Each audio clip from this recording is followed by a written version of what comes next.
My next guest recently found himself smack in the middle of an uproar that reached well past city limits. On Tuesday night, Oliver Curme suddenly became one of the most hated men in Massachusetts thanks to this speech about a proposed medical marijuana dispensary on Newbury Street. All my friends and I are against this because it'll bring undesirable elements into the neighborhood. There are Army vets with PTSD, and we don't want them in their neighborhood. You know, just give me a break, they can get over it. And the second thing is people with wheelchairs, with MS or whatever. I don't think this is a zoning issue. Well, I think that the third one is women with breast cancer. You know, they always have that cadaverous look, and they wear those ridiculous turbans. Local media pounced on comments with headlines like Boston millionaire mocks cancer patients and man rips Army vets, and video of the hearing went viral. Oliver Curme joins me now. We should note, before we begin, in the interest of full disclosure, Oliver and his wife are both contributors here at GBH. Oliver, it's good to see you.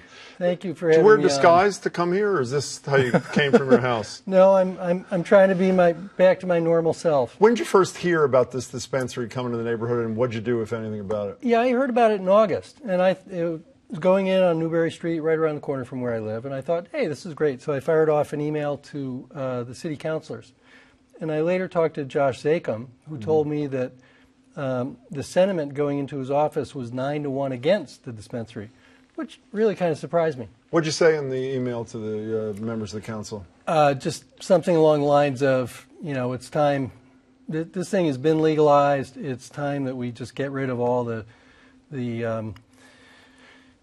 demonization of it and give cancer patients and other people the drug they need. So why don't you just get up at the zoning board thing and say exactly those words, except with a little more art than maybe you said them in an email? I wish you'd told me that. No, I'm serious. Did you, what was the moment where you said the best way I can make my point is to satirize the critics? What did you say? There was a big neighborhood meeting at the Boston Public Library in September, about 200 people.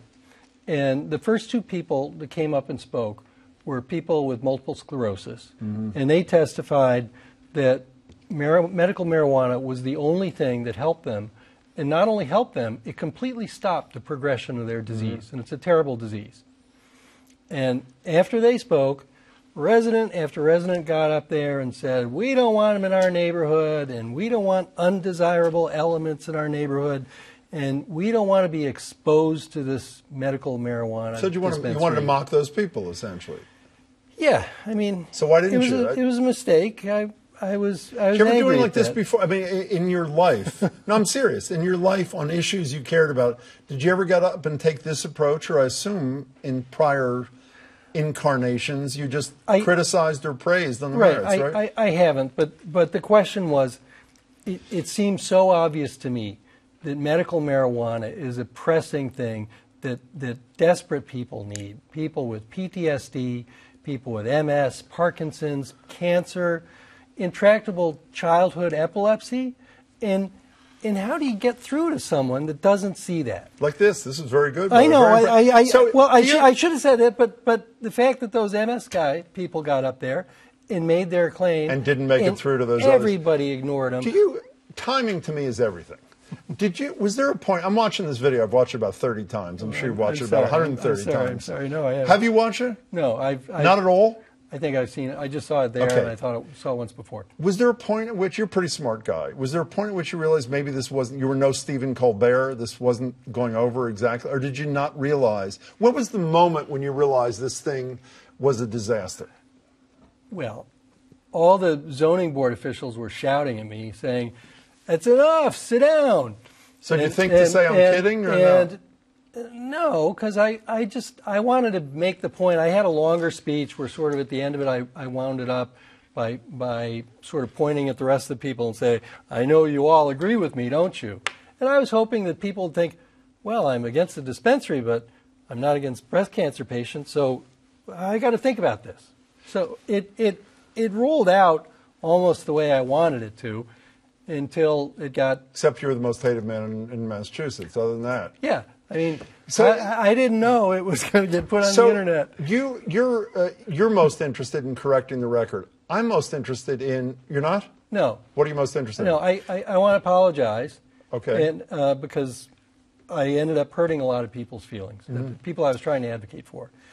And I also want to explain what I've learned since. Which is? Which is, number one, I know a lot of my Back Bay neighbors, and they're not bad people.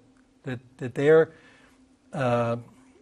they, like everybody else, has listened to 70 years of federal government propaganda saying medical marijuana is as dangerous as heroin. There's got to be some residual effect. And there are some arguments against the dispensary, which I think are bogus, but they can validly hold that. So, but I started to say, the thing I'm most interested in is, what is it like to do what you did and to wake up the next morning and know, I mean this totally seriously, and know how reviled you are by thousands of people you don't know? I'm serious. It happened on Wednesday night. It was about 8 o'clock. I was in my pajamas watching TV. Doorbell rings. The doorbell rings, and it's a camera crew from Channel 5 wanting to interview me. I thought, no. And then my son calls up and says, Dad, it's all over the internet. Keith Olbermann thinks you're despicable. Keep your head down. So but I'm serious. You're laughing now. Yeah. I mean, I would literally lock myself in the closet and not come out. I'm serious. Yeah. How did you deal with this? Well, I realized I'd made a terrible mistake, and I got across the point that was the very opposite thing that I was trying to get. I was trying to derive some compassion, and I was doing it in a terrible way. And so I thought about it, and I gave some news interviews. I talked to Dan Adams at the Globe. He gave me a good thing. Just trying to set the record straight.